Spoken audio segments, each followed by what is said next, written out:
음, 어느 기업의 그 비전 스테이트먼트, 비전 선언문 하나를 소개하겠습니다. 한번 보여주시죠. 예. To provide access to the world's information in one click. 어느 기업일까요? 그냥 생각나는 대로 구글입니다. 구글. 회사마다 이러한 비전 선언문이나 사명 선언문들이 있죠. 사명은 그 조직의 존재 이유입니다. 창업자와 그 기업 구성원들이 추구하는 세계관, 가치가 그 선언에 담겨져 있습니다. 기업의 사명은 대대로 자신들이 세운 그 사명을 자신들의 유업으로 계속해서 이어가겠다는 그런 의지를 표명한 것이 바로 사명 선언이죠. 오늘 우리는 이제 므낫세 지파의 땅 분배에 대해서 살펴보고자 합니다. 이 땅을 유업으로 받은 그 사람들에게 어떠한 비전이 있었는지, 어떠한 사명이 있었는지 우리가 한번 살펴보며 함께 은혜를 나누고자 합니다. 여호수아서 17장 1절 같이 읽겠습니다. 므낫세 지파를 위하여 제비 뽑은 것은 이러하니라. 므낫세는 요셉의 장자였고 므낫세의 장자 마길은 길르앗의 아버지라. 그는 용사였기 때문에 길르앗과 바산을 받았으므로. 첫 번째 주목하고 싶은 사람이 마길입니다. 마길. 잠깐 지도를 보면 므낫세 지파는 이미 가나안 동편 이 땅을 이미 받았습니다. 그래서 보통 이제 이스트 므낫세, 웨스트 므낫세로 나누거든요. 그래서 므낫세 반 지파는 이미 이쪽을 받았고 이제 여호수아와 정복 전쟁 7년간의 정복 전쟁을 끝내고 이제 서쪽 지파가 이제 이 땅을 할당받는 게 오늘의 내용입니다. 이 동쪽 편에 그 땅을 받을 때 활약했던 사람이 바로 마길이라는 사람입니다. 민수기서 32장 39절 한번 읽겠습니다. 므낫세의 아들 마길의 자손은 가서 길르앗을 쳐서 빼앗고 거기 있는 아모리인을 쫓아내매 모세가 길르앗을 므낫세의 아들 마길에게 주어 그가 거기 거주하였고. 마길에게는 별칭이 있었습니다. 그것은 용사였어요. 용사. 히브리어로는 이쉬 밀하마. 직역하면 전쟁의 사람, man of war입니다. 마길과 그 후손들은 그 요단강 동편 바산 지역, 길르앗 지역입니다. 그곳을 공격했고 그곳에 있는 아모리 사람들을 쫓아냈습니다. 그리고 모세가 살아 있었을 때 모세로부터 그 땅을 직접 받게 됩니다. 그래서 사실 므낫세 지파는 12지파 가운데 가장 먼저 땅을 받은 지파라고 할 수가 있습니다. 자, 이제 그들은 땅을 이미 받았습니다. 그래서 그 땅에서 잘 먹고 잘 살면 되었죠. 하지만 요단강을 이제 요단강 서쪽을 정복하기 위해서 요단강을 건너기 전에 여호수아가 이 지파에게 이러한 명령을 내립니다. 여호수아서 1장 14절 같이 읽겠습니다. 너희의 처자와 가축은 모세가 너희에게 준 요단 이쪽 땅에 머무르려니와 너희 모든 용사들은 무장하고 너희의 형제보다 앞서 건너가서 그들을 돕되 여호와께서 너희를 안식하게 하신 것 같이 너희의 형제도 안식하며 그들도 너희의 하나님 여호와께서 주시는 그 땅을 차지하기까지 하라. 그리고 너희는 너희 소유지 곧 여호와의 종 모세가 너희에게 준 요단 이쪽 해돋는 곳으로 돌아와서 그것을 차지할지니라. 아멘. 지리적으로 구변이 되시나요? 요단강이 가운데 있으면 요단 동편 이미 받았지만 서쪽 땅을 다 정복할 때까지 너희가 이 전쟁에 같이 참여하라라는 명령을 내린 거죠. 자, 이 여호수아의 명령에 이 지파가 당신이 우리에게 명령한 것은 우리가 다 행할 것입니다. 당신이 우리를 보내시는 곳에 우리가 갈 것입니다. 라고 그렇게 응답을 합니다. 그래서 마길과 그의 아들들, 자손들은 이제 처자죠. 와이프와 아들들, 자녀들을 이제 요단 동편에 놔두고 이 20세 이상의 남자들은 전부 요단 서편에 가서 정복 전쟁에 참여하게 됩니다. 그리고 나서 무려 7년의 시간이 흐른 것입니다. 자, 그들은 이미 이 요단 동편 땅을 얻는 데서도 용맹스러운 그런 전사로서 그들의 책임을 다했습니다. 그리고 이제 요단 서편에서는 그들만의 것이 아니라 이스라엘 전체 지파를 위해서 그들의 기업을 얻기 위해서 그들의 책임을 또한 다한 것입니다. 마길에게는 자기 땅에 대한 비전만이 아니라 이스라엘 전체, 하나님이 약속으로 주실 그 전체 땅에 대한 비전이 있었던 것이었죠. 그는 그 비전을 이루기 위해서 용감하게 자신을 던졌습니다. 그래서 주변 사람들이 이시 밀하마, 하나님 나라를 위한 용감한 싸움꾼으로 그렇게 살아갈 수 있었던 것이죠. 17장 2절 말씀 한번 보겠습니다. 므낫세의 남은 자손을 위하여 그들의 가족대로 제비를 뽑았는데 그들은 곧 아비에셀의 자손과 헬렉의 자손과 아스리엘의 자손과 세겜의 자손과 헤벨의 자손과 스미다의 자손이니 그들의 가족대로 요셉의 아들 므낫세의 남자 자손들이며. 자, 요단 동편은 이미 마길 자손의 땅이 되었다라고 했습니다. 그리고 이제 요단 서편에서는 그들 외에 이제 므낫세 지파의 자손들, 여기에는 6 아들들이 나옵니다. 이들을 위한 땅 분배가 이루어집니다. 여기 소개되는 6 가족들은 그 마길의 아들 길르앗이거든요. 길르앗의 6 자녀입니다. 그래서 이제 요단 서편에서 므낫세 지파의 땅을 나눌 때 6 지파에게 나눠주면, 6 자손에게 그 땅을 나눠주면 되었습니다. 자, 그런데 여기서 고려해야 할 사항이 있었습니다. 그것이 뭐냐면 그 6 아들 중에 헤벨, 이 사람의 아들이 슬로보앗이었는데 그 슬로보앗이 죽고 없어져서 이 자손들은 물려받을 아들이 없었다라는 것이죠. 3절 한번 보겠습니다. 헤벨의 아들 길르앗의 손자 마길의 증손 므낫세의 현손 슬로보앗은 아들이 없고 딸뿐이요 그 딸들의 이름은 말라와 노아와 호글라와 밀가와 디르사라.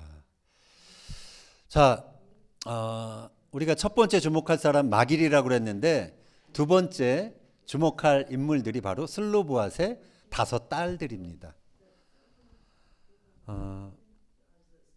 자, 당시 고대 사회에서 여성들의 이름이 이렇게 등장한다라는 것이 참 놀랐습니다. 그 당시에는 사람 수를 카운트할 때 여성들은 세지도 않았어요. 그랬던 여성의 이름이 3400년 전에 성경에 이렇게 등장하고 있습니다. 자, 그런데 이 5 딸들의 이름이 처음 등장한 것은 여기가 아니라 그 전이었어요. 민수기서 26장, 27장이었습니다.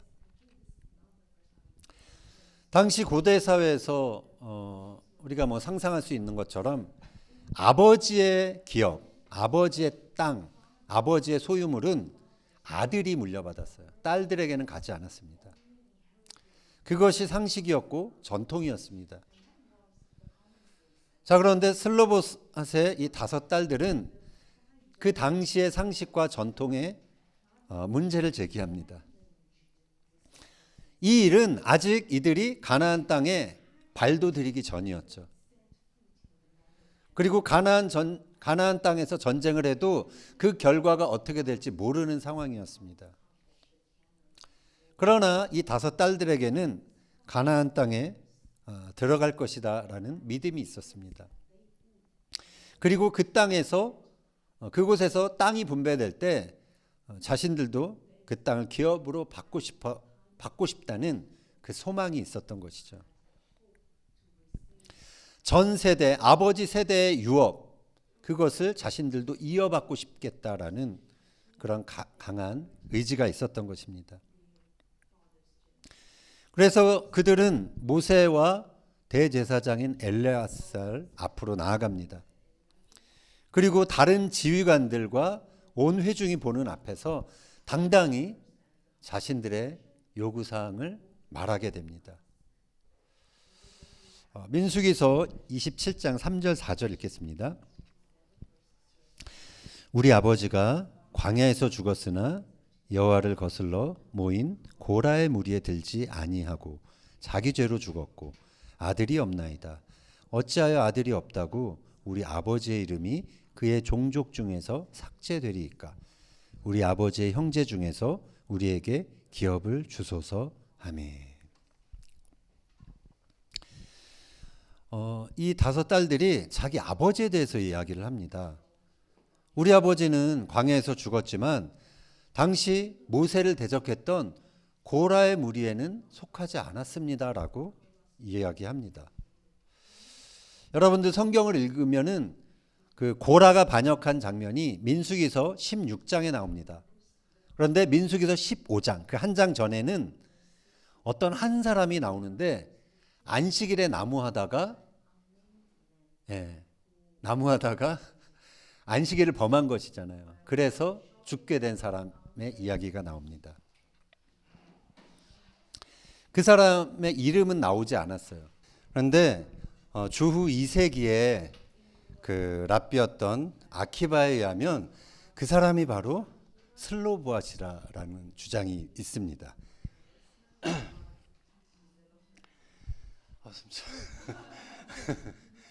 슬로보앗은 우리나라 발음으로는 슬로보앗이지만 히브리어로는 짤라파드입니다. 짤라파드. 이 짤라프가 뭐냐면 가시라는 뜻이고요. 하드는 날카로운이라는 뜻입니다. 근데 이 짤라파드는 다름 아니라 왜요? 식물의 이름이에요. 식물의 이름. 이러한 식물인데요. 여기 가시가 있죠.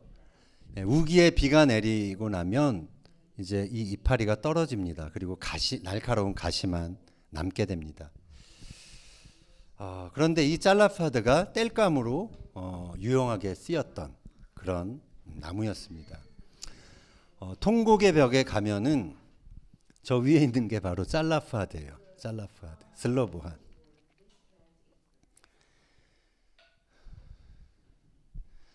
자, 어쨌건 이 슬로보앗은 명예롭게 죽지는 않았지만 다행히 고라의 반역이 일어나기 전에 죽었던 것이죠. 만약 그에게 아들이 있었다면 당연히 그 아들들이 가나안 땅에서 그들 몫의 기업을 받았을 것입니다. 그러면 그 아버지의 이름이 끊어지지 않고 유지되었을 것이죠. 자, 그런데 슬로보앗의 이 5딸들은 아버지의 이름이 므낫세 지파 안에서 끊어지지 않기를 그들은 원했습니다. 그 이후로 자신들에게도 기업을 달라. 그래서 아버지의 이름이 유지되게 해달라라고 요청했던 것입니다. 지혜로웠던 요청이었습니다. 모세는 이 요청에 대해서 이제 회중 앞에서 판결을 해야 했던 것입니다. 자, 그런데 당시 사회가 남성 중심의 사회였기 때문에 이 딸들의 요청은 그냥 묵살해도 아무 문제가 되지 않는 그러한 요구사항이었죠. 자, 그러나 모세는 그 사연을 하나님께 아뢰습니다. 그 결과 어떤 판결이 나왔을까요? 민수기서 27장 7절 읽겠습니다. 슬로보앗의 딸들의 말이 옳으니 너는 반드시 그들의 아버지의 형제 중에서 그들에게 기업을 주어 받게 하되 그들의 아버지의 기업을 그들에게 돌릴지니라. 자, 이것이 하나님의 음성이었어요. 하나님의 판결이었습니다. 하나님은 이처럼 융통성이 있는 분이었습니다. 그래서 그때까지 고대사에서 존재하지 않았던 새로운 규례가 만들어진 것이죠. 하나님이 허락하신 것이기에 당시 다른 사람들이 더 이상 모여서 의논할 필요가 없었던 것이죠. 자, 그런데 한 가지 단서가 달렸습니다. 그것은 그 딸들이 다른 지파에 시집 가면 또 그 땅이 없어지잖아요. 그 지파 땅으로 남지 않잖아요. 그래서 그 딸들은 므낫세 지파 내에서만 므낫세 지파 사람들하고만 결혼을 해야 한다라는 단서가 따랐습니다. 자, 슬로보앗의 딸들은 아마도 이렇게 광야에서 이동하면서 아니면 이스라엘 정착한 뒤에도 아마 다른 지파에서 보았던 멋진 오빠들도 있었을 것이에요. 그러나 그들과는 이제 마음으로 작별을 해야 했던 것이죠. 그들은 어찌됐건 권위자의 결정에 순종을 했고, 그리고 정복전쟁이 끝난 그 7년 뒤에는 여자 자손들로는 최초로 땅을 기업으로 받게 됩니다. 반복해서 말하지만 당시 전통으로는 여자들이 땅을 기업으로 물려받는다는 것은 있지 않았던, 상상할 수 없었던 것입니다. 그러나 슬로보앗의 딸들은 모든 것들이 남자들 중심으로 진행되던 그때에 왜라는 질문을 던졌습니다. 그들은 하나님께서 가나안 땅을 주실 것에 대해서 조금도 의심하지 않았습니다. 물론 여자 자손들은 땅을 받을 수 없다라는 사실을 그들도 알았지만 그들은 믿음으로 그 땅을 기업으로 받고 싶다라는 소원을 말했던 것입니다. 하나님이 그 믿음을 기뻐하셨죠. 그래서 당시 상식과 전통으로는 불가능한 상황에서 새로운 규례가 만들어졌던 것입니다. 이처럼 믿음은 상식과 전통을 뛰어넘어서 새로운 질서를 만들어내는 것입니다. 슬로보앗의 딸들의 이러한 이야기는 단순히 여성들의 권리를 찾아야 한다는 오늘날 그런 페미니즘 스토리가 아닙니다. 그들은 단순히 여성으로서의 권리를 주장한 것이 아닙니다. 그들은 이스라엘 사회가 유지하고 가장 자랑스러워하는 그 핵심 가치에 자신들의 상황을 호소했습니다. 그것은 가족과 지파의 씨가 끊어지지 않고 세대를 통해 이어져야 한다는 것이죠. 하나님은 그것을 옳다고 보신 것입니다. 결과적으로 그들은 세대가 끊어져서 불이익과 어려움에 처할 수 있는 여성들을 대변하게 됩니다. 그러면서 당시 세대의 여성들을 위한 새로운 그 규례, 새로운 흐름을 만들어낼 수 있었던 것입니다. 4절 읽겠습니다. 그들이 제사장 엘르아살과 눈의 아들 여호수아와 지도자들 앞에 나와서 말하기를 여호와께서 모세에게 명령하사 우리 형제 중에서 우리에게 기업을 주라 하셨다 하매 여호와의 명령을 따라 그들에게 그들의 아버지 형제들 중에서 기업을 주므로 요단 동쪽 길앗과 바산 외에 므낫세에게 10분깃이 돌아갔으니 므낫세의 여자 자손들이 그의 남은 자손들 중에서 기업을 받은 까닭이었으며 길앗 땅은 므낫세의 남은 자손들에게 속하였더라. 자, 여기서 기업이라는 단어가 사용되고 있습니다. 기업은 히브리어로 나할라입니다. 상속된 어떤 것을 말합니다. 여기서는 뭐 물론 땅이죠. 상속되는 땅을 말합니다. 요단 동쪽 말고 요단 서편에서는 이제 므낫세 자손들 아까 여섯이라고 그랬잖아요. 그 여섯 분깃으로 나눠주면 됐습니다. 그러나 그 중에 다섯 지파 말고 다섯 가족 말고 한 가족이 아들이 없었고 딸이 다섯이었잖아요. 그래서 남은 아들 자손 다섯하고 딸 자손 다섯 합쳐서 10분깃이 이제 므낫세 지파에게 나눠지는 그런 상황을 지금 말하고 있습니다. 자신들의 유업에 대해서 포기하지 않는 믿음이 있었기 때문에 슬로보아스의 딸들은 전통을 뒤집고 땅을 유업으로 받게 된 것이었습니다. 자, 오늘 젊은 사람들이 뭐 푸념하는 것이 있습니다. 먹고 살기 힘들다. 그래서 인생 살기가 점점 힘들어진다라는 말을 합니다. 그건 이전 세대들도 그런 말을 했고 지금 세대도 그런 말들을 합니다. 힘든 세상에서 그래서 많은 사람들이 고생 안 하고 편하게 살 길이 무엇인지 그것이 무엇인지를 찾아서 기웃거리죠. 그러나 편하게 사는 것 그 자체는 우리 인생의 목적이 될 수 없습니다. 바울이 이런 기도를 했습니다. 에베소서 1장 17절 이하 읽겠습니다. 우리 주 예수 그리스도의 하나님 영광의 아버지께서 지혜와 계시의 영을 너희에게 주사 하나님을 알게 하시고 너희 마음의 눈을 밝히사 그의 부르심의 소망이 무엇이며 성도 안에서 그 기업의 영광의 풍성함이 무엇이며 그의 힘의 위력으로 역사하심을 따라 믿는 우리에게 베푸신 능력의 지극히 크심이 어떠한 것을 너희로 알게 하시기를 구하노라. 자, 여기서 기업이라는 말이 나옵니다. 헬라어로는 클레로 노미아스인데요. 클레로는 제비 뽑아서 얻는 것을 말합니다. 그래서 이 단어는 분배에 의해 취득된 세습 재산을 의미합니다. 아까 우리 히브리어 나할라라는 의미하고 같은 말이죠.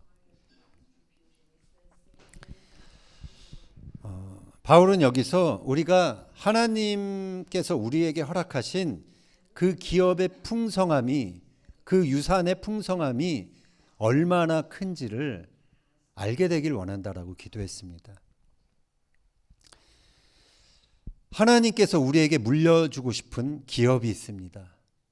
그 영광이 얼마나 큰지 그것을 알아야 우리는 그 마길처럼 내 집안의 평안만이 아니라 우리 전체 하나님 나라의 비전을 구하는 그 비전을 위해서 헌신할 수 있는 사람이 될 수 있는 것입니다. 우리가 무엇을 물려받는지 알아야 우리는 슬로보아스의 딸처럼 당시 상식과 전통에 도전하면서 믿음으로 우리 몫의 그 기업을 요구하고 취할 수 있는 것입니다.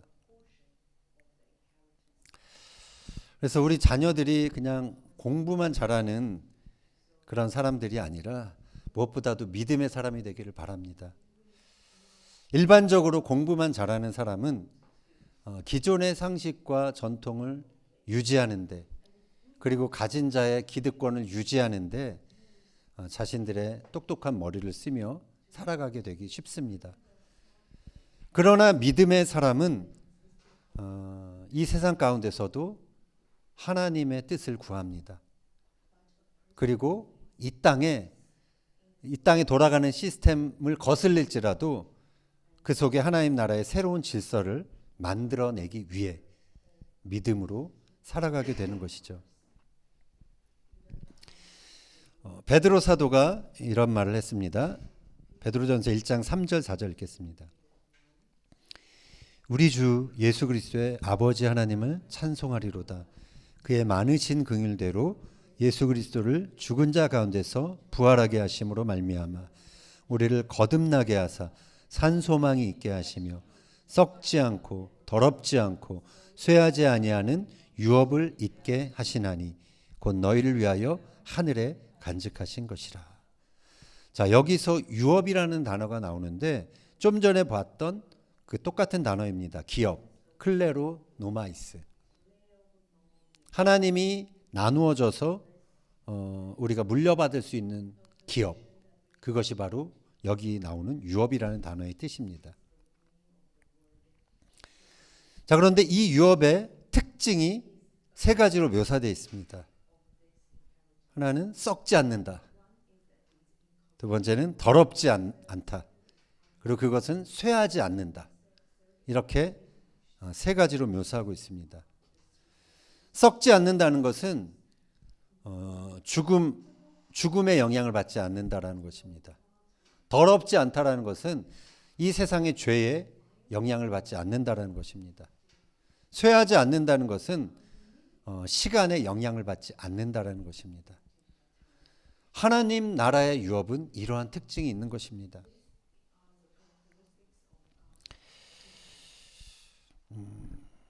우리는 이 땅의 유산을 물려받으며 땅의 영광을 누리라고 그렇게 부름받은 자들이 아닙니다.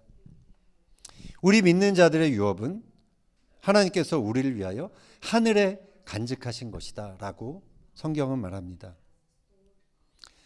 그 기업의 영광의 풍성함은 땅의 기업의 영광과는 비교할 수 없는 것이죠. 그것은 묘사한 대로 썩지 않고 더럽지 않고 쇠하지 않는 것입니다. 영원한 것입니다.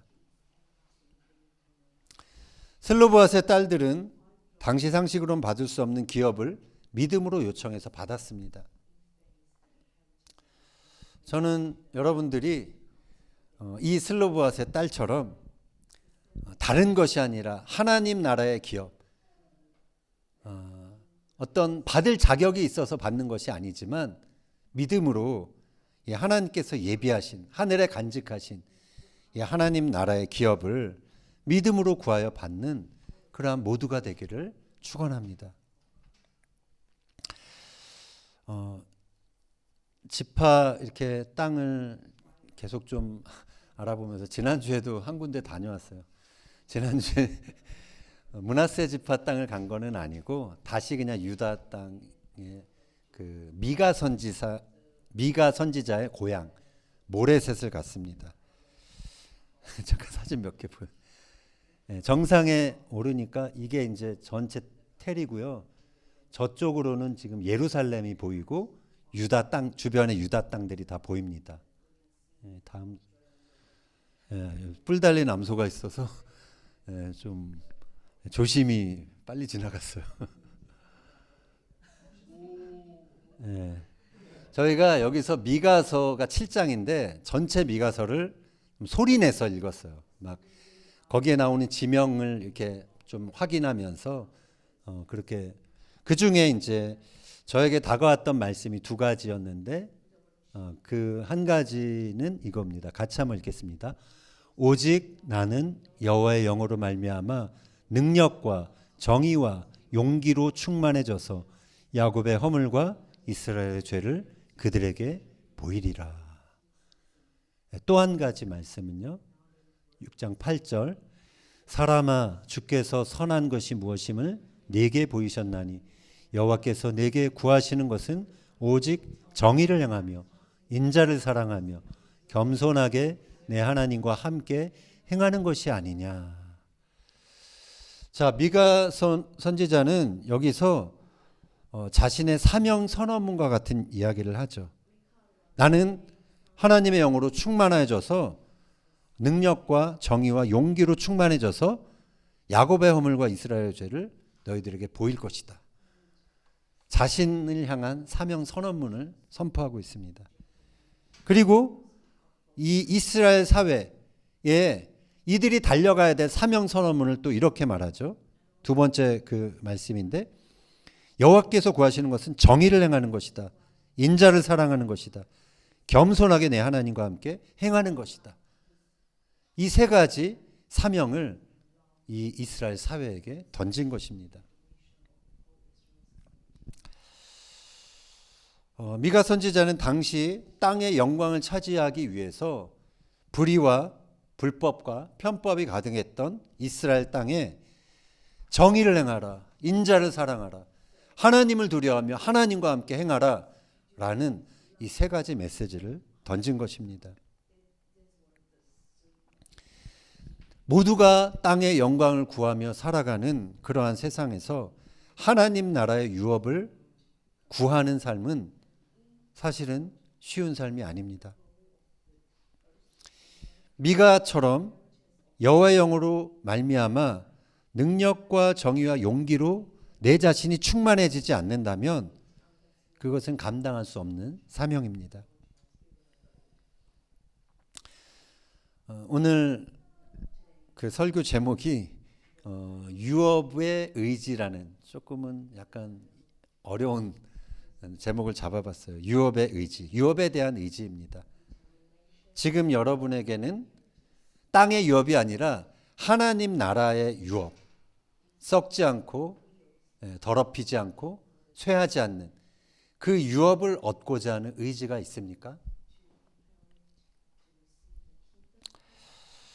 하나님 나라 그 기업의 영광을 그릴 수 있어야, 우리 안에 품을 수 있어야 우리는 그 기업의 영광을 위해 살아갈 수 있는 사람들이 되는 것입니다. 바라기는 썩지 않고 더럽지 않고 쇠하지 않는 그 하나님 나라의 유업을 이어받고 그것을 이 땅에서 이제 확장하며 살아가는 저와 여러분이 되기를 예수님의 이름으로 축원합니다.